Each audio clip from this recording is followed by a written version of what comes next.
내가 오늘은 이게 이제 오늘 아까 그 저기 미류나무 절단 작전 그거랑 덧붙여서 오늘 내가 얘기를 할 게 있어요. 뭐냐? 김대중 노무현 지금도 자기는 문재인 지지자래. 눈티글 어머님 감사합니다. 그런 용역 본 사람. 자기는 문재인 지지자인데 문재인이 북한에다 또 퍼줄까봐 걱정이다. 그런 거 보신 분. 남문 JYP님 감사하고요. 그렇게 글 쓴 애들 보신 분. 그렇게 여러분 그 저기 후보 이름 함부로 얘기하지 마세요. 걔네들이 이거 다 스샷 떠요. 지금 이거 선관위에서 보고 있어. 글 쓸 때 조심하세요. 봤죠? 그죠? 자기는 문재인 지지자인데 문재인이 또 김대중 노무현 정부처럼 북한에 갔다가 퍼줄까봐 고민이다. 글 쓴 애들 많이 봤죠. 그래서 우리가 정말 김대중 노무현 정부는 북한에 퍼졌을까요? 그걸 한번 얘기를 해보자는 거야. 내가 사실은 이걸 며칠 전부터 사인을 받았는데 내가 걱정이 돼가지고 이제 내가 이 얘기를 안 하려고 그랬는데 마침 또 오늘 내가 뉴스를 봤어. 뭐 군인공제의 잘못된 투자 이거에 대한 뉴스를 보면서 더 이상 미룰 수 없다 해서 이 얘기를 하는 거예요. 이것도 내가 사인 받은 얘기니까 잘 들어. 김대중 노무현 정부 때 10년 동안 북한으로 넘어간 돈이 얼마인지 아세요? 예. 자, 김대중 노무현 정부 10년 동안 북한으로 넘어간 돈이 얼마인지 아세요? 7조 원이에요. 7조 원이 넘어갔어. 집중해서 들어요. 모바일 또 얼린 거는 또 이렇게 모바일들 중에 중요한 얘기가 나오면 뻘소리를 막 써가지고 나의 방송을 방해한 애들이 있어서 얼린 거니까요. 모바일 시청자님들 조금만 집중해주세요. 조금 이따 풀어드릴게요. 7조 원이 넘어갔는데 그 7조 원이 무슨 돈이었을까요? 국민 세금이었을까요? 국민 세금으로 7조 원을 넘겨줬을까요? 김대중 노무현이 북한에 돈 퍼줬다고 얘기한 새끼들은 하나같이 그게 김대중 노무현 정부에서 국민 세금을 준 것처럼 얘기해요. 아니에요. 그 돈이 뭐냐 하면 6조 원은 그 개성에다가 공장을 지었잖아. 공단을 짓기 위해서 땅 고르는 것부터 건물 짓고 그 다음에 기계 들어간 돈 그런 돈에다가 개성공단에서 월급 준 돈이야.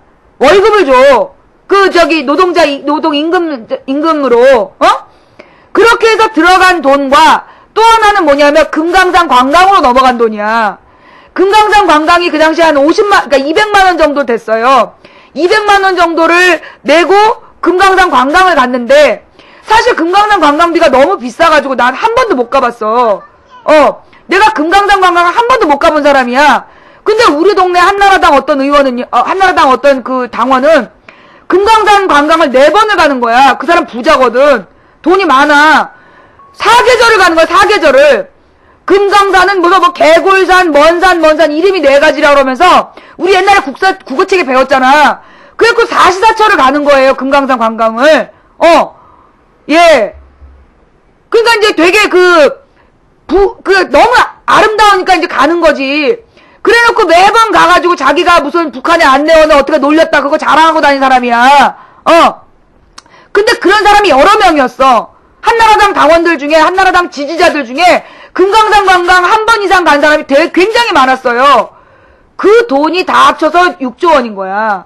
개성공단 설비비, 그 다음에 금강산 관광비, 그거 다 합치면 그게 6조 원이야. 그러면 북한으로 불법 자금 송금 문제 있었잖아. 북한으로 불법 자금 송금 문제가 있었어요. 그 불법 자금이 김대중이 넘겨준 돈이다라고 이제까지 주장을 했는데 그 돈이 누가 넘긴 거냐? 그게 노무현 정부에서 대법원 판결문을 보니까 그 돈은 현대그룹이 북한의 5가지 사업을 새로 개척을 하는데 그 북한의 5가지 사업에 대한 독점권을 달라고 북한 정부에 뇌물을 준 거야. 뇌물을 준 거야, 뇌물을.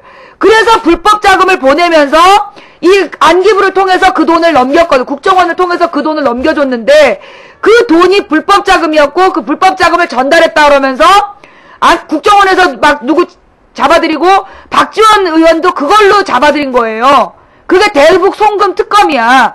그래서 그걸로 김대중 정부의 대북 사업했던 사람들을 완전히 무슨 불량배 취급을 하면서 다 잡아들인 사건. 그게 북한 송금 사건인데, 대북 송금은 정부가 한 게 아니야. 그게 정몽원 회장이 그때 자살하게 된 사건인데, 그때 정몽원 회장의 입장이 뭐냐. 우리가 1조 원을 넘겨준 때는 남북 정상회담 직전이었다. 그때 북한에다가 남북 정상회담을 할 수 있는 여건을 조성해주기 위해서 자기가 그 돈을 보낸 면도 있다. 자기네들이 사업의 우선권을 차지하기 위해 보낸 것도 있지만 남북 정상회담을 돕기 위한 목표로 그때 보낸 거다. 그러니 그 돈은 통치 자금으로 봐야 된다. 그게 정몽원 측의 변호인단의 주장이었어. 그런데 그걸 대법원에서, 노무현 정부의 대법원에서 그 돈은 통치 자금으로 볼 수 없다. 당신의 독점적 사업 운영권을 따내려는 목표로 보냈기 때문에 이거는 통치 자금으로 볼 수 없다. 즉 정부와 무관하다. 그게 대법원 판결문이야. 근데 이거 우리가 다 몰랐어요. 나도 솔직히 있잖아요. 내가 이거 모르고 있었어. 나도 대북 송금 막 떠드니까 뭔가 너무 김대중 정부에서 부당한 돈이 넘어갔구나. 그래서 막 누가 구속이 됐구나. 그렇게 알았어. 근데 내가 이 사건의 실체를 분명히 안 게 언제냐면 2009년 김대중 대통령 서거 때야. 김대중 대통령이 딱 서거를 했는데 어떤 듣보잡 뉴라이트가 김대중 대통령이 북한으로 돈을 보낸 거에 대해서, 김대중 노무현 정부 때 북한으로 넘어간 어마어마한 돈에 대해서 미국의 헤리티지 재단이 미국의 헤리티지 재단에서 전문 연구원이 조사를 했다. 그 헤리티지 재단 소속의 연구원이 조사를 해가지고 발표를 했다. 공식 발표를 했고 그 내용에 대한 자료를 자기한테 보내기로 했다. 그래서 김대중 대통령 장례가 끝나면 자기가 고소할 거다. 이걸 갖다가 블로그에 그때 당시에 수백 명의 그쪽 멤버지, 용역 새끼들이 그걸 다 블로그에다가요, 그걸 퍼돌린 거예요. 그래서 내가 그때 그 사건에 대해서 그때 존스 홉킨스 대학의 소속의 정치연구소에 우리 후배가 갔다 왔어. 그래서 걔한테 존스 홉킨스, 헤리티지 재단의 보고서를 구해라. 북한 관련. 그 내용이 뭔지 한번 보자. 그랬어. 그래서 얘가 그 내용을, 다운받아갖고 온 거야. 그래가지고 그걸 내가 동시통역사한테 보내주면서 이거 해석을 해달라. 이게 어떤 내용이냐. 그랬더니만 딱 그 글은 기본적으로 가운데 공지글이 있어. 이 글은 헤리티지 재단과 무관한 기고문임을 밝혀둔다. 첫 번째 거짓말이야. 헤리티지 재단의 공식 보고서가 올라왔다. 거짓말이지? 기고문이야. 그 다음에 그 두 번째, 이 글을 쓴 사람은 헤리티지 재단 사람이 아니라 이러이러한 사람들이다라고 뒤에 그 사람들 경력을 썼어. 두 번째 거짓말이야. 헤리티지 재단 소속 연구원의 조사라는 게 거짓말이었어. 세 번째 거짓말. 김대중 노무현 정부에서 북한으로 돈이 넘어갔다는 글이 아니라 남한에서도 김대중 노무현 정부 때 돈을 보냈지만 한 줄이야. 그리고 나머지는 미국에서 북한을 개발하기 위해서 돈을 보내고 그러지 말아야 된다라는 주장의 기고문이야. 근데 그걸 갖다가 그렇게 여론 작업을 했던 거야. 그래서 내가 그걸 특종으로 밝혔어. 그날 밤에 대구 사는 어떤 놈이 나한테 시비를 거는 거야. 새벽 4시에 시비를 걸어가지고 대법원 판결에도 나와있다. 김대중이 돈을 보낸 거. 그래서 난 그때까지 대법원 판결문이 있는 것도 몰랐어. 근데 그러냐? 대법원 판결문 한번 갖고 와봐라 그랬어. 그리고 얘가 당당하게 갖고 온 거야. 링크를 했어. 그래서 쭉 읽어봤지. 쭉 읽어봤더니 그 내용이 에서 밝혀진 거야. 그때까지 몰랐다니까 내가. 예. 여러분들도 그거 몰랐죠? 오늘 처음 들은 사람. 우리가 그때까지도 이게 대북 불법 자금 김대중 정부의 불법 자금 송금을 놓고 구속 수사를 했다 막 이랬잖아. 그러니까 우리는 정말로 그런 줄 알고 있었어. 나도 뭔가 우리 편 얘기니까 쳐다보기가 가슴이 아파서 그냥 이제 그래 그런 일이 있었나 보다 그러면서 넘어갔던 거야. 근데 그 대구 사는 그 꼴토 새끼가 그 링크를 딱 걸면서 그때 알았잖아. 야 이 새끼야, 이 대법원 판결문 내용이 이게 현대개발에서 독점권을 원해서 넘긴 거고, 그러니까 결국 결론은 정부하고 관계없다는 얘기잖아. 잠수 그 새끼. 랜스군님 감사합니다. 예. 그래가지고요, 그 당시에 그놈이 그래서 또 잠수 탔어요. 그래서 우리가 알게 된 거야. 그때 그 장면 보신 분, 그때 그 2009년에 김대중 대통령 서거 때 내가 그 대법원 판결문 갖다가 같이, 그래, 나는 항상 그래. 그래? 니네가 자료가 있어? 갖고 와봐. 한번 읽어보자. 그래서 걔네들이랑 같이 읽어. 같이 읽으면 모든 건 읽기에서 시작되잖아. 그럼 증명이 돼. 예. 요정이 새벽에 방문했었던 사건. 그래갖고 돈 퍼줘갖고 뺏겨버렸다고 개소리를 했는데요. 그게 바로 사건의 전말이야. 이거 오늘 저기 그때 본 사람도 있지만 처음 듣는 사람 많죠? 그죠? 자, 이거 오늘 처음 들은 사람. 이 내용에 대해서 그동안 몰랐다.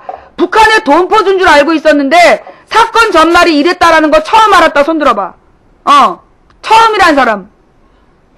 예. 와. 모바일 봐봐.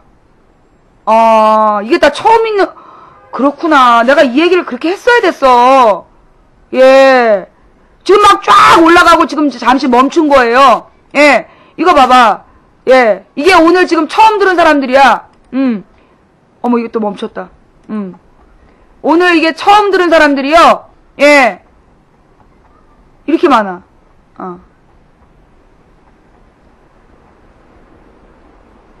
충격. 예.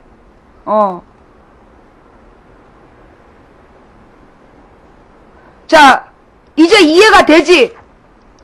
이 새끼들이 이제까지 어떻게 우리를 속여왔는지 이해가 되지? 예, 백신강님 감사합니다. 이제 이해가 돼요? 이해가 돼요? 이해되지, 다? 이해가 안 되면 나중에 다시 설명해달라 그래. 내가 반복적으로 설명할게요. 그러면서 굉장히 또 중요한 얘기 할게. 김대중 노무현 정부 10년 동안 북한으로 개성공단 만들고 금강산 관광 개성관광으로 넘어간 돈이 6조 원이야. 현대기업에서 넘긴 돈이 1조 원이고 그래서 7조 원이야. 그러면 그 10년 동안 우리나라 국방비는 얼마 들었을까요? 10년 동안 우리나라 국방비는 얼마 들었을까? 250조. 그 10년 동안요. 국방비는 250조였어요. 정부 예산 중에 10% 가까이가 국방비였기 때문에 250에서 300조가 국방비로 넘어간 거야. 그것도 몰랐지? 그지? 예. 그 얘기 몰랐죠? 그러면 같은 기간 동안에 단 7조 원으로 개성공단 만들고 금강산 관광을 해가지고 평화를 샀어, 우리가. 7조 원으로. 그런데 그때 같은 기간에 예산 책정이 된 국방비가 250조에서 300조예요. 1년에 국방비 예산이 30조야. 지금 이명박 정부에서도 보통 30조야. 예. 10년 동안 그러니까 30조씩 있고 처음에는 20몇 조였어. 20몇 조하고 30몇 조하고 합쳐지면 250에서 300조 정도가 그 당시에 국방비로 넘어간 돈이에요. 1년에 22조야. 1년에 아니, 지금 30조야, 30조. 1년 예산의 10분의 1이 국방비예요. 그거 몰랐죠? 어마어마한 돈이 국방비로 나가. 그런데 여기서 가장 우리가 분노해야 될 지점은 뭐냐면, 금액이 아니야. 그 30조 원이 어디다 썼는지 밝히질 않아. 그 돈을 어디다 썼는지 안 밝힌다고. 이제까지 계속. 박정희 때부터 지금까지 국회에 국방비 30조 원을 어디다 썼는지 다 밝히지 않았어. 공개하지 않아. 국방위원회 의원들한테만 일부 공개해. 왜 그런지 알아요? 30조 원이 1년 예산이라니까. 그러니까 250조면 25조, 270조면 27조 이런 식으로 이제 국방비가 나갔는데 그 국방비 예산에 대해서요. 어디다 돈을 어떻게 썼는지 공개를 안 해. 명분이 뭔지 알아요? 국가기밀. 자, 이게 국가기밀이라고 안 밝힌 거야. 그러면 실제로 그런 돈들이 어디다 쓰였는지에 대해서 우리가 추측할 수 있는 사건들이 몇 가지 있어요. 군대 가본 사람들은 알아. 뭐냐? 군대에서 해마다 11월 앞두고 군수품 파묻는 거 보신 분? 군대에서 해마다 감사를 앞두고, 해마다 감사를 앞두고, 군수 물자를 전부 다 파묻어. 뒷산에. 포크레인으로 파가지고. 보셨던 분 많죠? 그죠? 실제로 군대 갔다 온 사람이 대부분 그걸 얘기해. 그렇게 파묻었는데, 그 파묻은 군수품이, 옛날에 우리 어떤 선배가 파묻은 군수품 중에 욕심이 났던 거야. 그래갖고 그게 나중에 가봤대요. 이건 안 썼겠다 싶어서. 없더래. 없더래. 그걸 파묻었는데 나중에 가보니까 없더라는 거야. 그래 내가 어떤 선배한테 그 얘기를 들었어. 그런 일 없대. 아니 지금 손든 사람 안 보여? 이 위에 손든 사람 안 보여? 그런 일이 없기는 예 지금 없다고 그런 일 없다고 막 우기고 있어. 너 누구니? 우리가 또 좀 궁금해진다. 예. 자, 이게 뭐냐면요. 그런 식으로 군수 물자를 막 파묻거나 숨겨가지고, 파묻거나 숨겨. 그러면 그 파묻거나 숨긴 만큼 어떻게 됐을까? 내년도 예산에 또 책정이 되는 거야. 잘 생각해봐요. 예. 그렇게 숨기거나 파묻은 군수품만큼 내년에 또 책정이 되는 거야. 그래서 해마다 파묻는 거예요. 그지? 또 하나의 사건이 있어. 이명박 정부 들어서가지고요. 그 헬기 추락사고가 굉장히 잦았어요. 알아요? 이명박 정부 들어서서 미국에서 수입한 어떤 헬기인데 그게 여러 대가 추락을 했어. 근데 여러 대가 추락을 한 이유가 뭐냐 하면 계기판의 이상이야. 그 계기판 하나가 무슨 300만 원인가 된대요. 300만 원인가 몇백만 원짜리 계기판인데 그 헬기의 계기판을 전부 다 갈았다. 그게 해마다 부품을 교체해줘야 되는 거래. 그 계기판 굉장히 중요하기 때문에 한이님 감사합니다. 그거를 계기판을 정기적으로 갈아줘야 되는 거야. 근데 이게 어떤 건 고장나고 어떤 건 고장이 안 났는데 그러니까 모르니까 전면 다 바꾸는 거야. 헬기에 있는 거를 돈이 굉장히 많이 들어갔는데 전면 다 바꾸는 거야. 그래야 전부 다 바꿔야 어떤 건 고장났고 어떤 건 고장이 안 났지만 모두 안전해지거든. 그런데 이 새끼들이 그 부품 교체를 하청받은 기업이 어떻게 했는 줄 알아? 전부 안 간 거야. 어차피 이 중에 고장 안 난 것도 있다. 정부에서 예산을 집행할 때는 혹시 이 중에 어떤 건 몇 대는 바꿔야 되고 몇 대는 안 바꿔도 되지만 만일의 사태를 대비해서 전면 교체하라고 예산이 책정돼서 내려가. 근데 돈을 받은 부품회사가 어떻게 했느냐? 어떤 건 고장났고 어떤 건 고장 안 났으니 우리 회사에서 교체하는 대상이 고장 안 났을 수도 있다. 그래서 전면 안 바꾼 거야. 그래서 그 군인들이 죽어간 거예요. 이 기사에 다 나온 얘기야. 부품을 교체했다고 얘기하고 안 바꾼 거야. 그래서 우리 그 조종사들이 죽고 수십 명 장병들이 죽어간 거야. 그때 우리 뉴스에서 뭐라고 나왔어? 북한이 판문점 너머에서 레이저 쐈다며. 이 씨발놈들이 그러고 쓴 거예요. 그렇게 낭비가 되는 거예요. 그것뿐인 줄 알아요? 국방부에서 USB를 샀잖아. 한 개에 얼마씩 주고? 99만 원짜리. 만 원짜리 USB를 99만 원 주고 샀잖아요. 예. 여러분 지금 얘기 다 뉴스에 나온 얘기들인 거 알죠? 예. 군용 USB 만 원짜리를 99만 원 주고 산 거야. 그러면 여러분 그 돈은 어디로 갔을까요? 오늘 최대 반전은 그 부분이에요. 그 많은 돈은 어디로 갔을까요? 누가 통일을 반대할까요? 국방비, 국가 예산의 10%는 무조건 국방비야. 그 국방비가 어디다 쓰는지 밝히지도 않아. 또 국방비가 낭비되는 모습을 우리가 일상생활 속에서 확인할 수 있었어. 그런데 그 어마어마한 돈은 해마다 지급이 돼. 그 돈은 어디로 갔을까? 어디로? 누가 우리 땅에서 전쟁을 계속해야 된다라고 주장하고 평화통일을 외치면 빨갱이라고 외쳤을까? 누가? 왜 그들은 그토록 입으로는 평화를 얘기하면서 실제로는 전쟁을 위해 모든 노력을 다했을까? 국방비는 그들의 딴주머니거든. 통일을 하면 국가 전체에 어마어마한 수백조의 이익이 있는 걸 알아. 하지만 해마다 국방비에서 얼마 정도를 꼬리 깔 수 있는 자기 주머니로 들어오는 돈이 없어. 그래서 그들은 모든 노력을 다해서 통일에 반대하는 거야. 응? 뭔 말인지 알겠지? 럭셔리 건희님 불량장, 남자님 감사합니다. 무슨 얘기인지 알겠죠?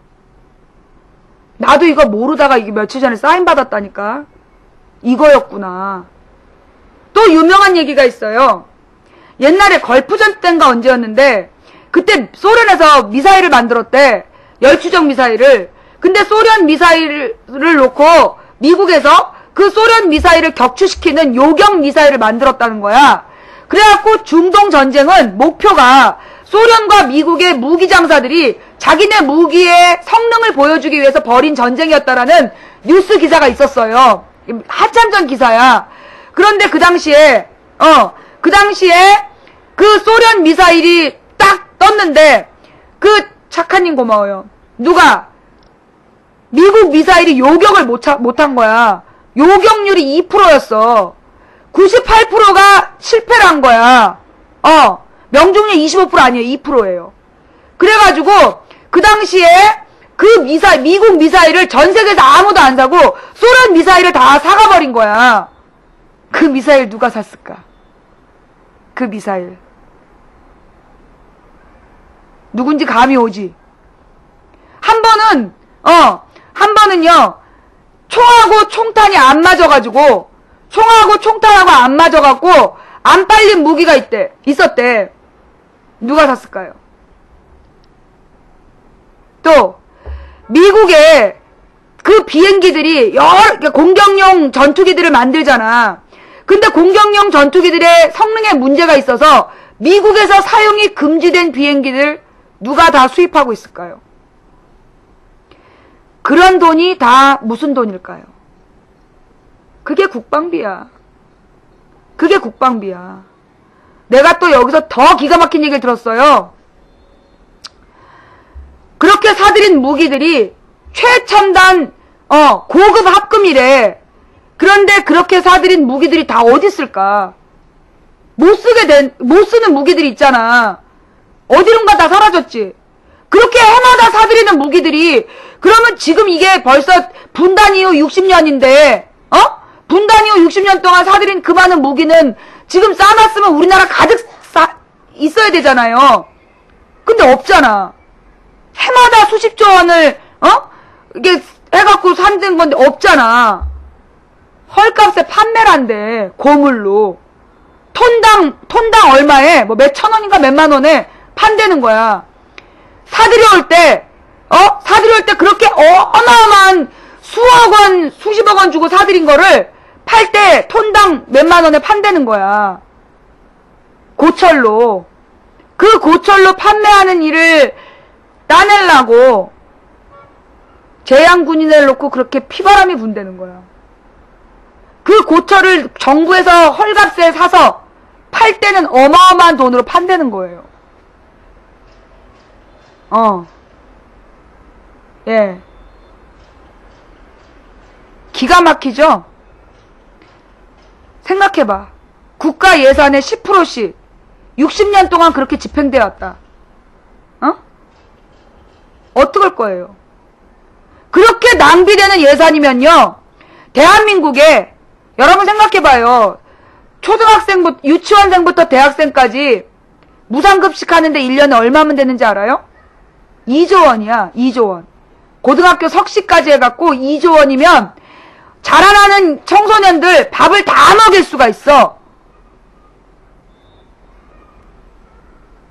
또, 가족이 없는, 1인 가구 노인분들, 그분들 복지비용, 그거 다 돈 다 줘도, 국가 예산의 10%면요, 그 돈이면, 어마어마한 복지, 어마어마한 경제, 경제 부흥 다 가능해요.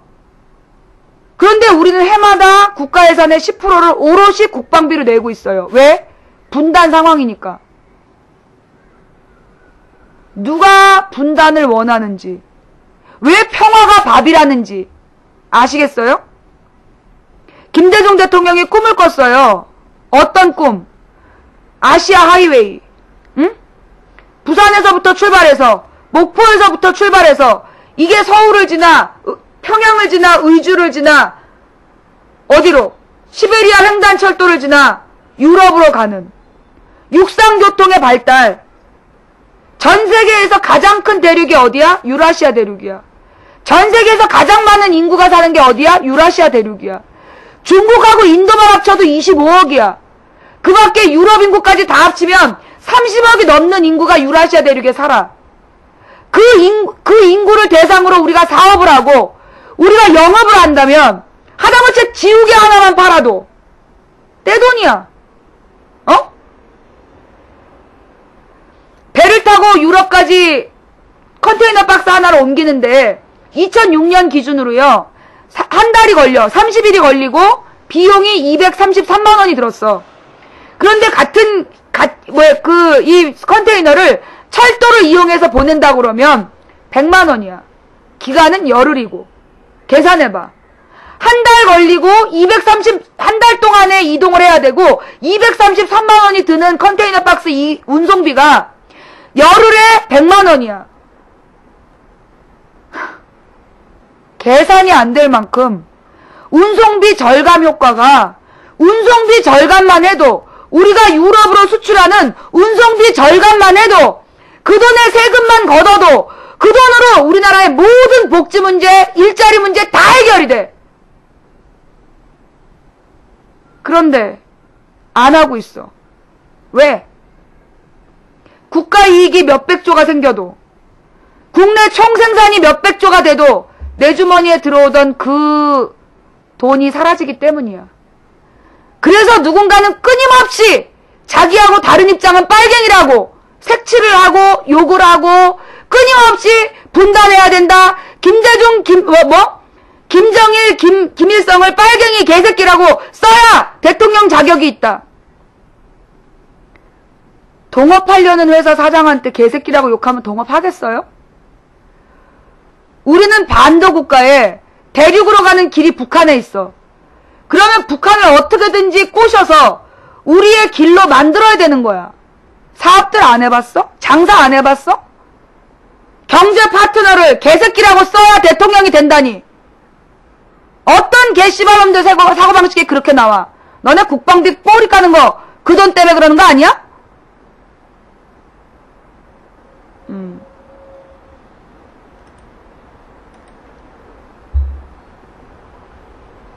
이거 되게 중요한 얘기예요. 이거 굉장히 중요한 얘기야.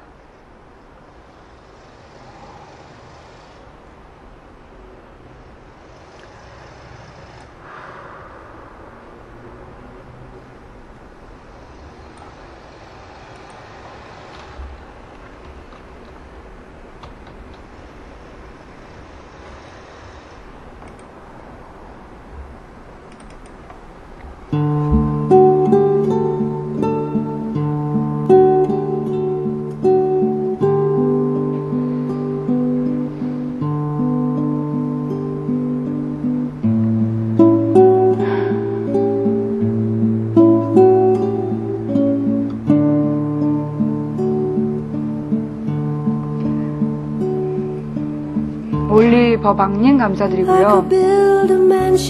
어여쁘 신이님 감사하고요. 천국같은 하루님 감사합니다. 우리 아버지는 할머니만 남겨놓고 145태 때 월남을 하셨어요. 우리 아버지는 빨갱이라고 그러면 자다가도 일어나서 한숨을 쉬시던 분이야. 나도 이 공산주의자들, 나는 그들의 허울, 자기들만 잘 살았잖아. 공산당 당원들만 싫어해.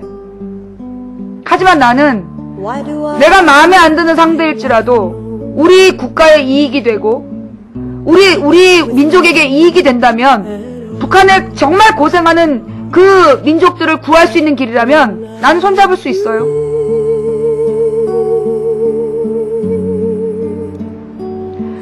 언젠가 강화도에 있는 그걸 뭐라 그래? 임진각처럼 강화도에서 북한 땅을 볼 수 있는 그런 데가 있더라고요. 그걸 뭐라 그러지? 금총각신님 감사합니다. 불과 500m 전망대. 불과 500m 바깥에 500m 거리에 북한이 보여. 북한 땅이. 북한 사람들 왔다 갔다 두 명씩 짝지어서 왔다 갔다 하는 게 세상에 그 전망대에서 보이더라니까요. 강화도 전망대. 강화도에 있는 그 전망대를 가시면 정말 그 앞에 보여요. 그래서 물이 빠지면 옛날에는 그 북한군이 와가지고 뭐 이렇게 감자도 얻어가고 그랬대. 그러다 걸리면 간첩되고 그러는 거였지. 그 강 건너에 보이는 북한 사람들이요. 그 사람들이 그렇게 개새끼일까요? 그렇게 욕먹어 마땅할까요?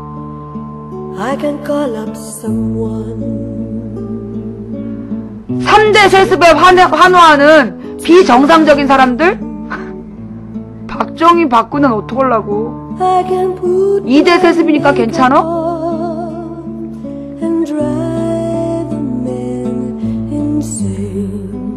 아, 우리 네네네 개새끼를 보는군요. 개새끼 나가주세요.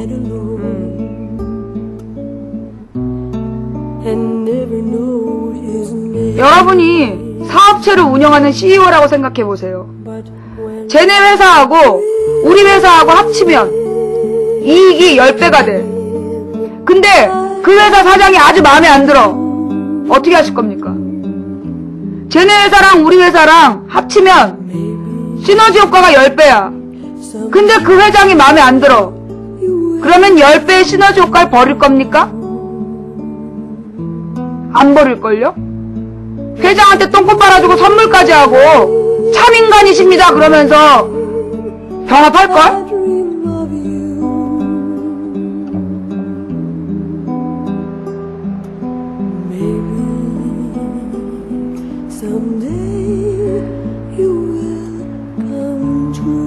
(1975년) 8명의 지식인이 사형을 당했어요. 빨갱이라고, 간첩이라고. 아무 죄 없는 지식인 8명이 붙들려 가서 빨갱이라고 누명을 쓰고 죽었어요. 박정희를 비판했다는 이유로. 그들이 통일을 반대하고 분단을 유지하고 싶은 이유는 딱 2개예요. 자기 주머니로 들어가는 돈이 있다. 분단을 이용해서. 또 하나, 말 안 들으면 빨갱이로 몰아붙일 수 있다. 성시경 조아님 감사합니다. 우리가 왜 통일해야 되는가? 많은 사람들이 나한테 항의를 해. 통일운동하는 사람들이 나한테 나의 통일론은 너무나 경제중심적이다. 너무 경제중심적이라서 자칫 위험할 수 있다. 나중에 통일이 된 다음에 무분별한 개발론자들한테 무리가 될 수 있다. 그러면서 나한테 통일에 대해서 이야기할 때 너무 경제적인 입장으로만 다가가지 말았으면 좋겠다는 얘기를 해요. 내가 그랬죠. 대한민국 국민들 중에 굶어 죽어간 사람들도 있어요. 배고픈 사람도 있어요. 배고픈 국민들한테 통일을 하면 환경이 보존되고 인권이 보장된다라는 이야기 해봤자 안 먹혀요. 내가 옛날에 그 영업하다가 모든 걸 그만두고 지갑 없이 2달 살아가 보면서 배고파 봤어. 그때가 아니면 언제 배고파 보겠어요. 그러면서 정말 길바닥에서 팔리지도 않을 것 같은 양말 쪼가리 늘어놓고 저 경찰이 올까봐 불안해하면서 장사하는 노점상들, 그런 분들한테 통일은 인권의 문제이고 당위의 문제이다 설명될 것 같아요? 난 안 된다고 봐요. 노란천사님 감사합니다. 통일은 돈이에요. 평화가 밥이에요. 나는 통일이 되면 뭐 어떤 이상적인 일이 벌어지기 때문에 하는 게 아니라 자유롭게 말할 수 있고 그리고 자유롭게 돈 벌 수 있는 길, 그게 통일하면 된다니까. 난 그래서 통일을 원하는 사람이에요. 나 좀 무식하죠? 노란 천사님 고마워요. 하지만 우리 국민들에게는 지금 밥이 필요해요. 아닌가요? 일자리가 필요해요. 새로운 게 필요하다고. 우리가 북한을 개발하고 북한을 통해서 유라시아 대륙으로 나가게 되면 우리가 만나는 곳마다, 여러분 있잖아요. 유럽에 가보거나 중국에 가보거나 외국에 갔다 온 사람들이 다 뭐라는 줄 알아? 되게 놀래. 내년에 보자님 감사합니다. 가령 여러분이 길에서 프랑스 사람을 만나거나 영국이나 미국인을 만나면 어때요? 그런 사람들 보면서 깔보십니까? 안 깔보잖아요. 미국인이나 프랑스 사람이나 영국 사람, 독일 사람을 길에서 만나면 굉장히 막 우리보다 선진국에서 온 사람 그러면서 왠지 믿음이 가고 그러잖아. 근데 그 옆에 무슨 뭐 조선족이라든가 중국 사람이나 필리핀 사람들 지나가면 무시하잖아. 개무시하잖아. 그지? 총책임자님, 셀렉트 73님 감사합니다. 내가 아프리카에 와가지고요 아주 유명한 얘기를 했어. 그때까지는 얼마나 웃겼냐면, 총책임자님 고마워요. 실제로 2007년에 우리 이제 무역했던 사람이 겪은 일인데, 2007년에 두바이, 이명박 대통령의 그 이상향 두바이, 결국 나중에 국가 부도를 선언했지만, 두바이 공항에 딱 내려가면 사람들을 구분을 한대. 어떻게? 후진국 라인, 선진국 라인. 근데 이제 우리 한국 사람이 한국 무역상에 딱 도착을 했는데, 맨 앞에 일본인이 있고, 가운데 중국인이 있고, 그 다음에 자기였다는 거야. 그래서, 근데 이제 딱 그 사람들이 딱 여권을 보더니, 일본 사람은 당연히 선진국 라인으로 인도를 하더래요. 중국은 여권을 보더니 후진국 라인으로 가라 그러더라는 거야. 우리나라 무역상은 어떻게 했을까요? 그때 많은 사람들이 중국 쪽이요, 일본 쪽이요, 어느 쪽을 선택했을 것 같아. 2007년에. 다 중국 쪽이라고 손을 들었어. 왜? 중국이 후진국이면 우리나라는 당연히 더 후진국이지. 그죠? 지금도 그렇게 쓰네. 예. 우리나라 무역상을요, 일본인이랑 똑같이 선진국 라인으로 세우더래요. 대부분의 사람들이 그 당시에 우리나라가 후진국으로 알았어, 2007년에. 왜? 노무현 때문에 정부가 망했다. 노무현 때문에 국격이 떨어졌다. 그래서 다른 나라에 나가면 우리나라 후진국이다 개지랄했잖아. 근데 실제로 김대중 노무현 정부 때, 김대중 정부 때부터 대한민국을 영국에선 선진국이라고 인정했고, 노무현 정부 때 우리나라를 아주 부강한 나라라고 인정을 받고 있었던 거예요. 그래서 해외에 나가보면, 얼마 전에 우리 인재근 의원님이 외교통상위원회인데, 헝가리인가 체코인가 헝가리, 체코. 하여튼 동유럽을 가셨었어. 근데 거기에, 동유럽의 지도자들이 인재근 의원한테 한국이 많이 도와주십시오. 그러더래요. 그 동유럽 지도자들이 한국의 국회의원한테 한국이 잘 사니까 도와주십시오. 그러더랍니다. 우리 국민만, 그 당 지지자들만 우리나라는 후진국이고, 우리나라는 밖에 나가서 천대받고, 우리나라가 문제가 많다고 얘기를 하지, 실제로 김대중 노무현 정부 때부터 대한민국은요, 선진국이었어요. 어떤 영국인이 그렇게 얘기하잖아. 한국이 선진국 아니면 누가 선진국이냐. 우리가 북한을 통해서 유럽으로, 아시아로, 유라시아 대륙으로 길만 트이면요, 전 세계에서 우리를 선진국으로, 선진국민처럼 환영해요. 응? 근데 우리만 몰라, 등신처럼. 예? 우리만 몰라, 등신처럼. 이제 저 장막만 넘어가면, 저 길만 저 터널만 지나면, 바로 우리의 시장이야. 우리를 선진국이라고 믿고 기대하는 우리의 많은 시장이 있어. 우리 젊은이들 우리나라 안에서 대기업 못 가니까 대기업은 포기하고, 언론고시 힘드니까 그것도 포기하고, 5급 공무원 너무 어려워, 7급 공무원 그건 안 돼, 9급 공무원 목숨 걸다가 나이 제한 지나면 그 다음부터 폐인으로 살잖아. 그런 사람들이 스펙이 어떤지 알아? 불어도 해요, 영어도 해요, 일어도 해요, 중국어도 해요. 4개 국어를 하는데 대학이 후져가지고 취직이 안 되는 거야. 그래서 구급공무원에 목숨 걸고 있다가 군 가산점 2점 가지고 서로 머리끄댕이 쥐어뜯고 싸우다가 우리 젊은이들의 인생이 페인으로 끝나는 거야. 고시원 컵밥 먹다가. 유라시아로 가는 길이 뚫리면 젊은이들의 미래가 달라져요. 우리 아이들의 미래가 달라져요. 왜 그 넓은 시장으로 갈 수 있는 길을, 왜 그 터널의 문을 닫고 국방비 얼마 챙기는 그런 새끼들한테 이 땅의 자유와 평화를 맡기고 우린 이렇게 바보처럼 살고 있느냐는 거야.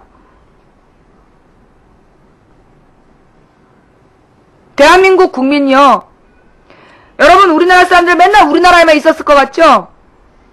이탈리아의 유명한 화가의 그림에 고려인이라는 그림이 있어요. 15세기에 그려진 그림인데 그러니까 이 조선에 웬 청년이 그 이탈리아의 그 화가의 모델이 되었어. 한복을 입고. 우리 한국 사람들이 움직이기 시작하면 우리 고려인의 기상, 고구려인의 기상, 발해의 기상, 우리 국민 속에는 그게 흘러요. 우리 어딜 가나 잘 먹고 잘 살 수 있는 어마어마한 능력을 가진 민족이에요. 그런데 우리가 단지 분단됐다는 이유로 이렇게 나만 이 땅덩어리에 갇혀가지고 우리가 모든 기회가 없다. 며칠 전에 안녕하세요라는 프로를 봤어요. 그럼 제 방송이겠죠. 거기 웬 아버지가 자기 고3 아들한테 꿈을 가져라. 고3 아들의 꿈이 뭔지 알아요?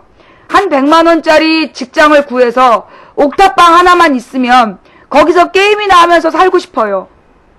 그런 애가 한둘일 것 같아요? 우리의 아이들이 미래를 물으면 꿈이 없다고 얘기해. 초등학생 꿈이 공무원이야. 그런데 공무원이라고 쓰고 난 3년 뒤에 애들 꿈이 뭔지 알아요? 정규직이에요. 비정규직 노동자들의 자녀들의 꿈이 정규직이야, 정규직. 우리 아이들이 얼마나 우수한지 알아요? 전 세계에서 지능이 세 손가락에 꼽히는 애들이야. 그런데 걔네들이 정규직이 꿈이고 공무원이 꿈이어야 돼? 우리 국민들, 우리 부모들이 이렇게 등신같이 이렇게 나라를 운영하는 놈들한테 투표해주고 나하고 무슨 관계야 이러면서 아무나 찍고 우리 아이들의 꿈을, 세계에서 세 번째로 머리 좋은 우리 아이들의 꿈을 정규직, 공무원, 부끄럽고 미안하지 않으세요?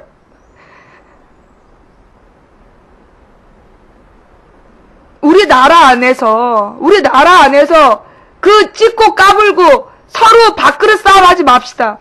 대륙이 우리를 불러요. 대륙이! 기회의 땅! 유라시아 대륙으로 우리가 갈 수 있어요. 누구만 넘으면.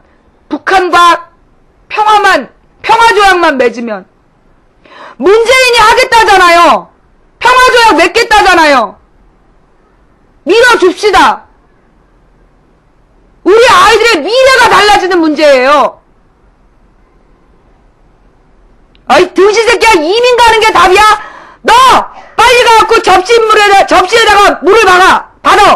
코를 막아. 힘껏 들이마셔. 접시물에 코 박고 죽을 놈아. 지금 이 상황에서 이민 가는 게 정답이야? 나가 뒤져!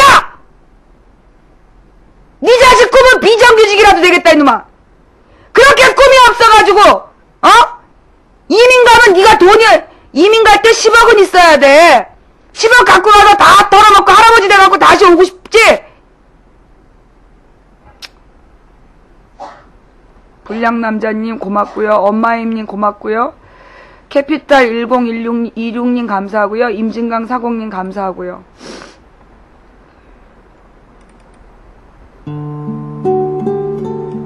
요즘 아이들한테 꿈을 잃었다고 부모들이 많이 걱정을 해요. 우리 부모들이 꿈을 꾸지 않는데 아이들이 어떻게 꿈을 꿉니까? 전주 요리방님 감사합니다. 우리 부모들이 미래에 대한 계획이 없는데 우리 아이들이 어떻게 미래를 희망적으로 보겠어요? 정치는 내 삶과 무관할까요? 정치는 내 삶과 연결되어 있어요. 영어님, 영어 8님 고맙고요. 이제까지 우리는 언제나 단 35%의 지지를 받는 자들한테 맨날 속고 세뇌당하고 장난질해. 국민 65%가 맨날 등신처럼 졌어. 럭셔리 건이님 감사합니다. 비연이님 감사합니다. 2012년 우리는 지난 총선도 그들의 말장난에 내주고 말았어요. 2012년 대선 그거 이게 우리한테 남은 마지막 기회예요. 어떻게 하실 겁니까? 목숨을 거세요. 백신강님 감사하고요.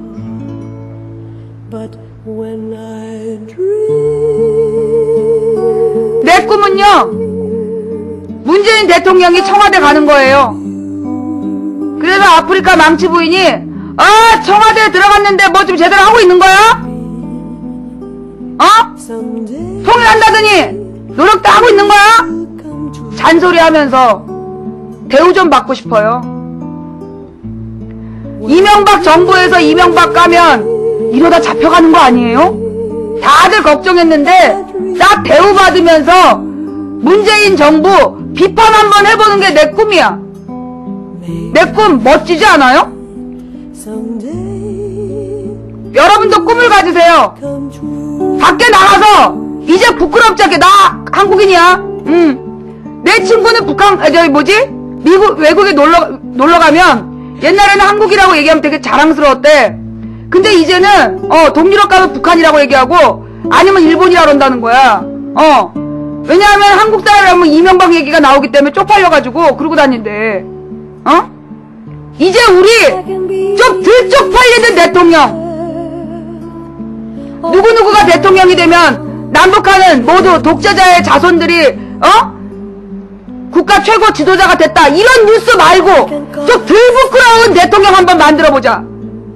내가 진짜 시사방송하면서 내가 쪽팔려가지고 내가 천국같은 하루님, 패간 조중동님, 어여쁜 신이님,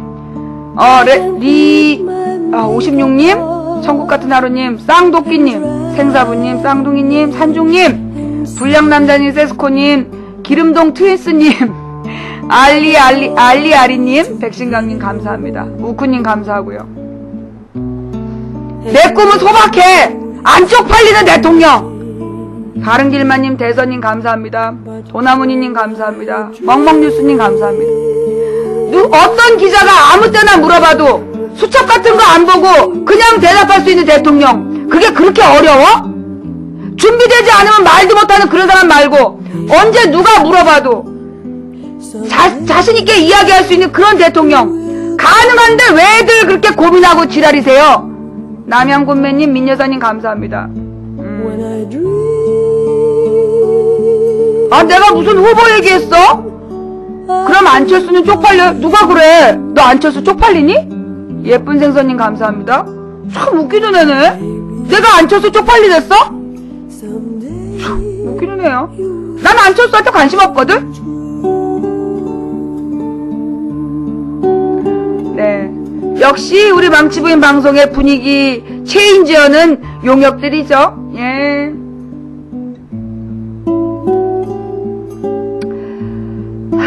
월요일낮 2시 후보가 대답하기 가장 어려운 질문을 준비합시다. 예, 성시경 조아님 감사합니다. 대통령 되면 그렇게 만만치 않다는 거. 대통령 되면 망치부인이 막 무조건 막 이렇게 밀어주고 막 똥꼬 빨아주고 그럴 거 기대하지 못하게끔. 야, 정말 무서운 국민이 있구나. 배아따님 감사합니다. 저 국민들한테 실망 안 시키려면 정신 바짝 차려야 되겠다. 그런 월요일을 만들어 봅시다. 갑자기 그렇게 얘기하고 나니까 막 떨려. 산들이 멍멍님 감사합니다. 감기 몸살이라서 내가 발음하기가 어려워서. 빅토리님, 불량남자님 감사하고요. 아이씨, 생각해보니까 그래놓고 책임지기에 참 어려운 얘기를 했구나 내가. 뭐 어때? 자, 오늘 방송 어땠어요? 마음에 드셨어요? 예. 누군가 물어보더라고요. 망치부인 생방송이 언제부터 언제까지예요? 예, 우찌누님 감사하고요. 저기 2시부터 5시에 했더니 막 밑에 아니라고 2시부터 6시라고 막 쓰는 거야. 평일날 2시부터 5시요. 그랬더니 아니라고 막 그래. 맞거든요? 모자님 감사합니다. 공식 방송은 2시부터 5시야. 근데 조금씩 늦어질 뿐이지. 백신강님 감사합니다. 아주 웃겨. 그 다음에 내가 이제 오늘부터 이번 주부터 토요일 일요일은 쉬겠다 그랬더니 월요일 화요일 쉬셨잖아요. 막 이 사람들이 그 전에 토요일 일요일 내가 방송했잖아. 공감도리님, 럭셔리거니님, 불량남자님 감사합니다.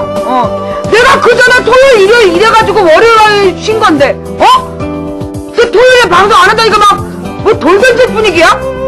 보일러맨님 깜짝이에요? 이 사람들이 말이에요. 내 평일날 2시부터 5시 방송도 내가 확 접어버릴 수가 있어. 신봉우님 감사하고요. 눈팅을 어머님, 초한단 부르수님, DLCK님 감사합니다. 놀랬잖아 자꾸 그러면. 나한테 방송하라고 막 압력 넣으면 잠수 타버릴 거야. 임진강사공님 감사하고요. 난 자유로운 영혼이야. 언제나 자유롭게. 자연산 유치원님 감사합니다. 하고 싶을 때 하고 쉬고 싶을 때 쉬고 그거 자꾸 못하게 하면 나는 정말 잠수 탈 거야. 예, 망부님 최고님 감사하고요. 도나무니님 배았다님 감사하고. 오늘 분위기가 왜 이러지? 예.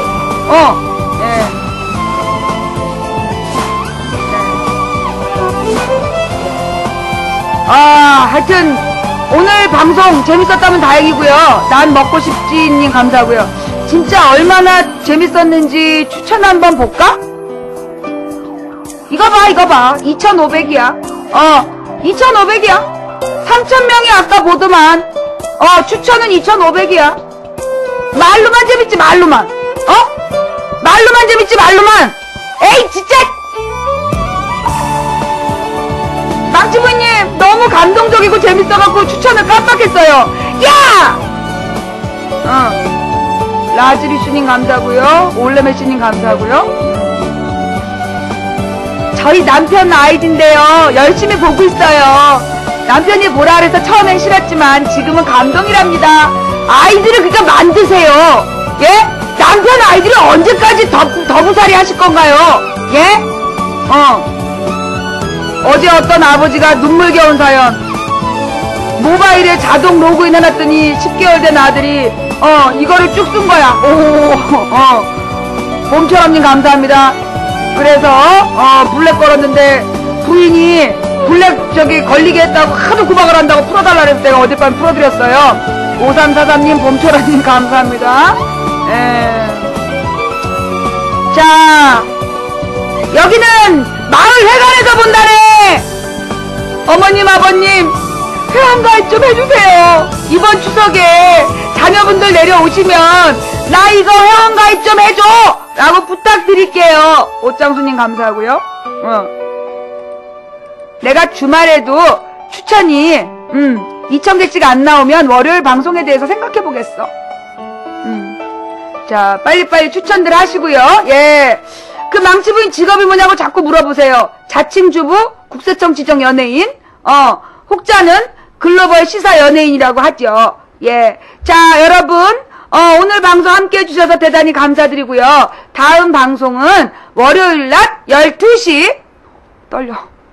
월요일 낮 12시 망치부인을 만나는 거예요. 오케이?